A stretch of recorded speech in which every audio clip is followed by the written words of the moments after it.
I'm Jason Baumgarten, and you're listening to Fit Happens, the podcast where top leaders, investors, and board directors share the stories, surprises, and hard-earned lessons behind finding the right fit. Let's get into it. Today, I want to talk about how executives sustain performance without burning themselves down. It's uncomfortable, but true. A lot of executives don't fail loudly.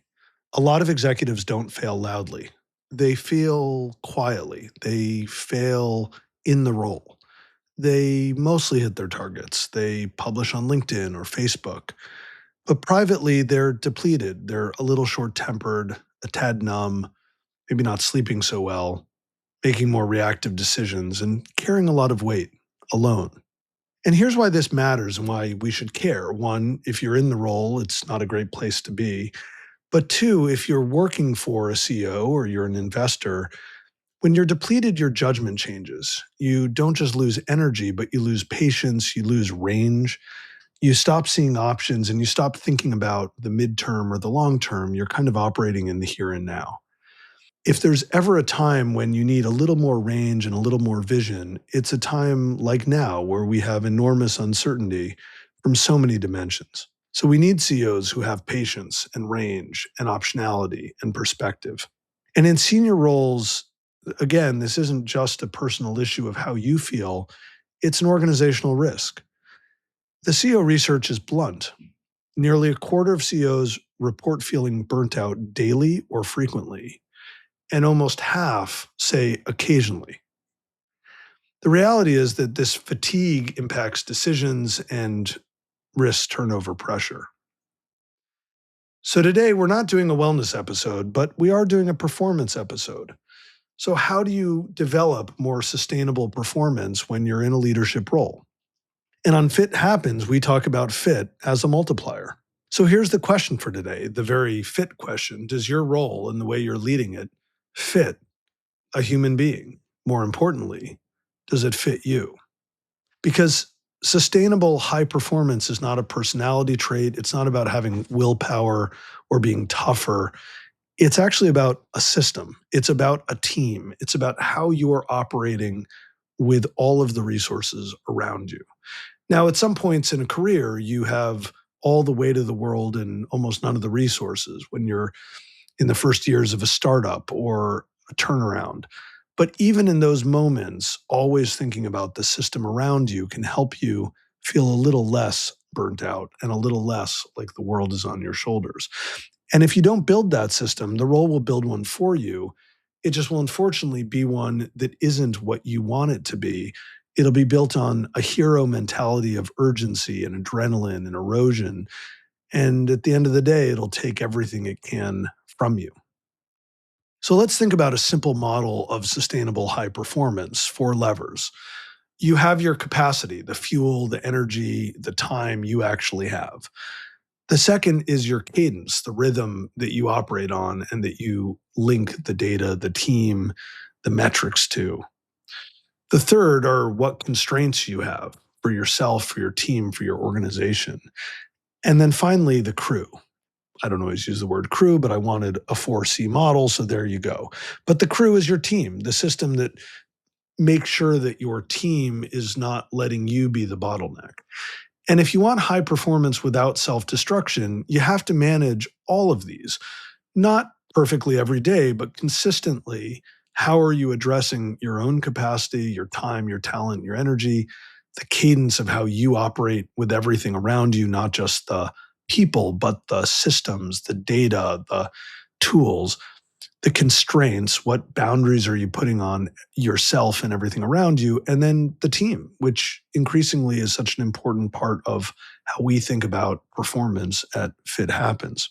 So let's talk about each one of them in turn. Capacity. The most important thing, especially for new leaders, is you have to stop pretending that you are infinite.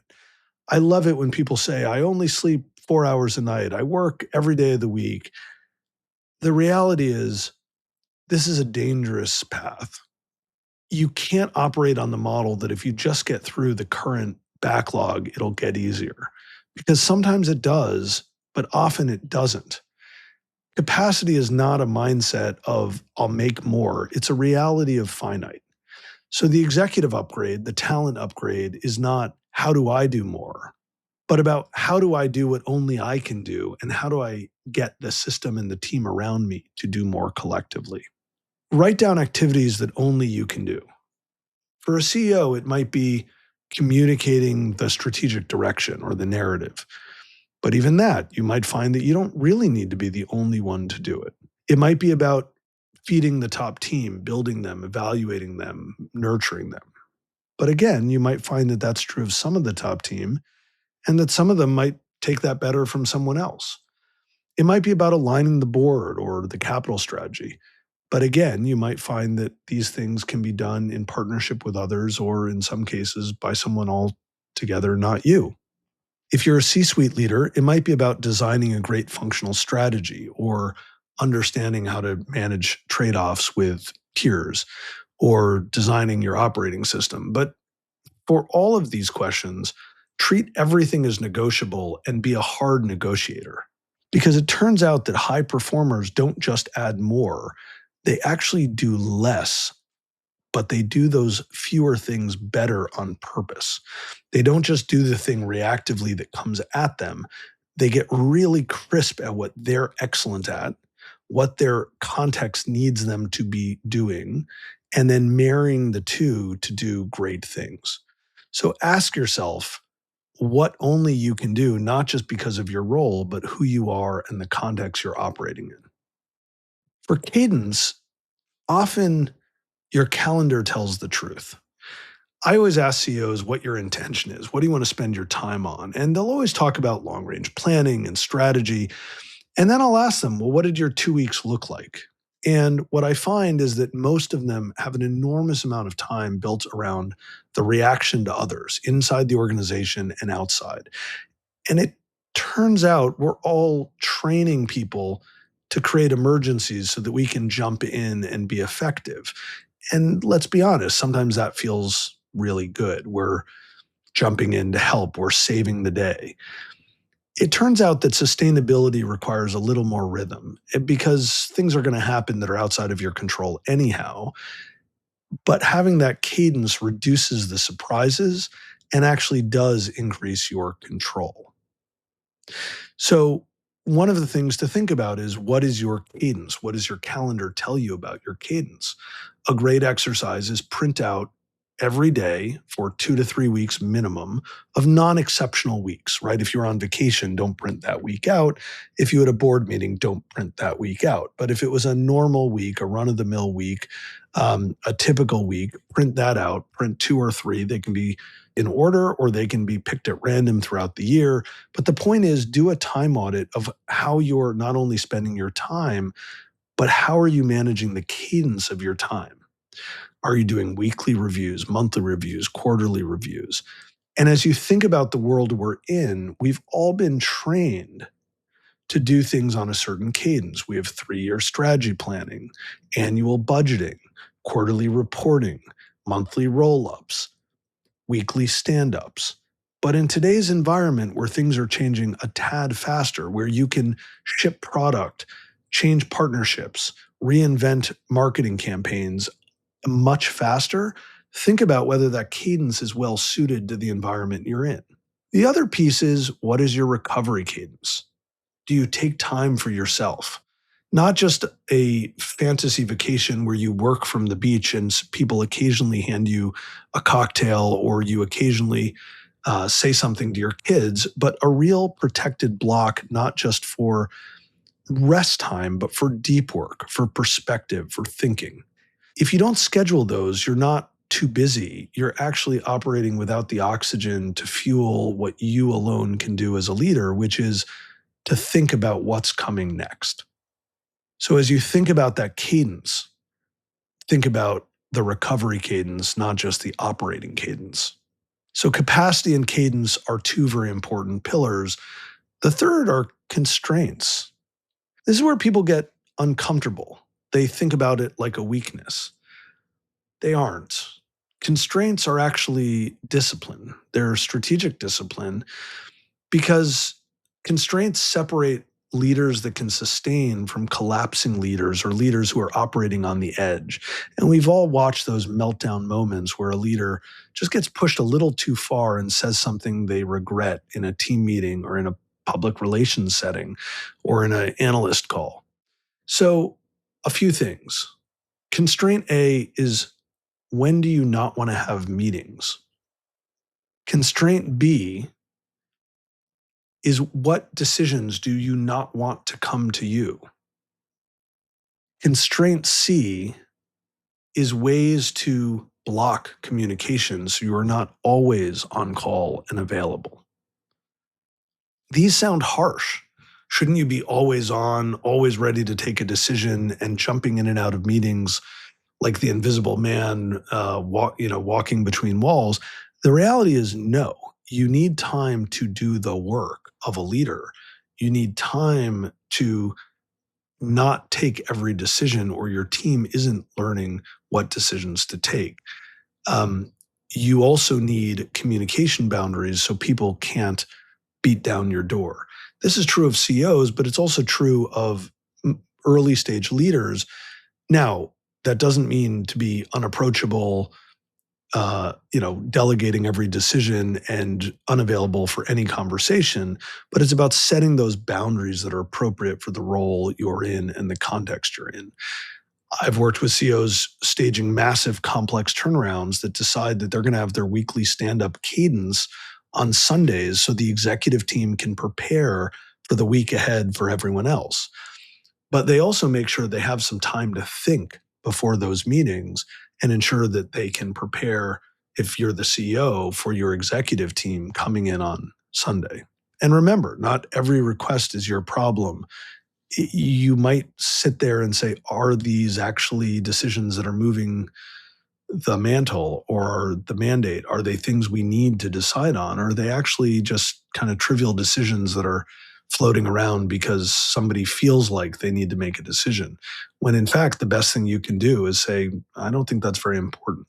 So that gets us through constraints, it gets us through cadence, it gets us through capacity, and it gets us to our 4C of crew. Burnout at the top is often a team design problem or an organizational problem. CEOs become very isolated, executives carry too much, the leadership team is talented but not operating as a team, but instead hub and spoke executives. Decision rights can become muddy, information can become siloed, and everyone escalates to the same people. That's an architectural problem. One CEO I worked with got really focused on what is it that the top team can do after working on the exercise of what only they can do. And they got really focused on the team operating as an excellent team. So when you think about the crew, a few things to think about. First of all, who owns what? If you can't name the owner, the single owner, then guess what? As the CEO, you're the owner, because it means multiple people will come to you. The second thing is, think about, how do you have a second brain or a monitor or almost team ombudsman who can think about calling out the CEO or the team for not setting the right priority or overcommitting or pointing out patterns of bad behavior. That's something that you can do as a role or as a task, not a role, not a job, for someone on the crew. The third thing is making sure that the pressure, not just the workload, is distributed. In fragile teams, pressure consolidates to one person. The work may be distributed, but the decisions of weight, the consequential things, can be concentrated. And so how do you think about spreading out the work and also spreading out the pressure? If everything funnels to you, if the decisions, if the catch-all for the team, then those things are problematic. And you need truth tellers and cheerleaders. You don't need all of one or all of the other on the team. So let's talk about the traps. The reality is that most traps for most leaders is that they move into hero mode. They want to solve a lot of problems personally to prove that they're valuable. They want to jump into every detail. They want to make every hard decision.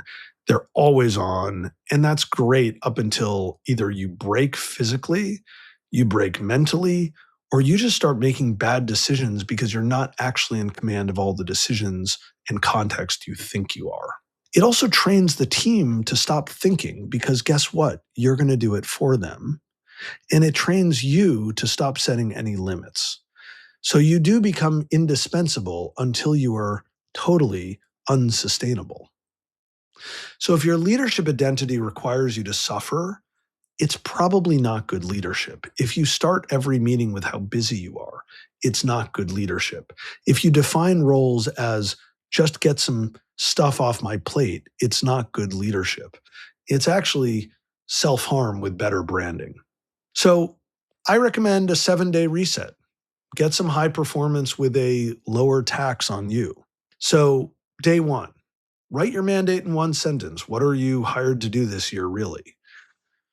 What decisions do you have to take?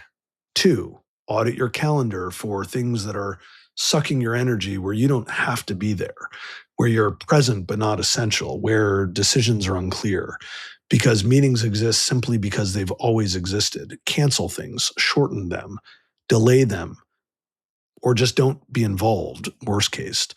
3, create real thinking blocks. Take some time to do deep work. Take your devices out, get out a pen and paper or a whiteboard. Day 4, create some decision filters, mechanically or with people. Are these things I have to do? Are these decisions that matter? Create some filters for what's coming to you. Day 5, it's getting dicey. Delegate something you've been hoarding. Not just a task, but actual ownership. Take ownership of something that, take something that you've had ownership of and move it to someone else.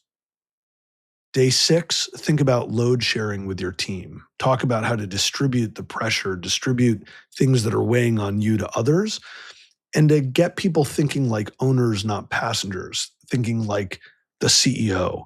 Years ago, a great bit of advice, somebody said, how do I become a CEO? And an author wrote, make your boss look good and your boss's boss look better. If you're on the top team and you're not thinking about what your CEO and your board need, then you're a passenger, not an owner. And then day 7, create that recovery ritual. Not about going on vacation once a year. This could be something meaningful that you're going to add into your calendar routinely, a workout, a no phone afternoon, a protected morning, something that allows you to not just have sort of casual time, but real deep reflection time.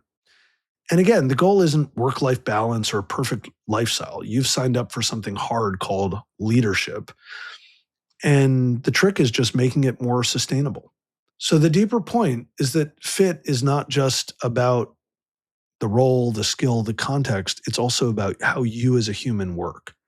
It requires you to set a pace that doesn't destroy you and still drives high performance and doesn't create some sort of slow motion failure day on day, hour on hour, week on week. And if you're a board member, an investor, or even a CEO hiring an executive or a leader, be conscious of all of these things because leaders are fragile, they're expensive, and the decisions they take are critical. How do you make sure that they have the capacity, the cadence, the constraints, and the crew to be effective? That's part of your job as a leader. So here's your takeaway. High performance without self-destruction is not about working less. It's about being smarter. It's about operating smarter. It's about managing the capacity, the cadence, the constraints, and the crew. And if you do nothing else after listening to this, pick one thing, put it on your calendar, protect it like revenue, protect it like EBITDA. Because in the C-suite, your mind is the asset. Your team's minds are the assets. And if you burn them to the ground, you don't get results. You don't ship product, you don't ship services, you don't hire people. You just burn to the ground. So again, sustainable performance is not accidental. It's designed. It's part of making fit happen. I'm Jason Baumgarten. See you next time.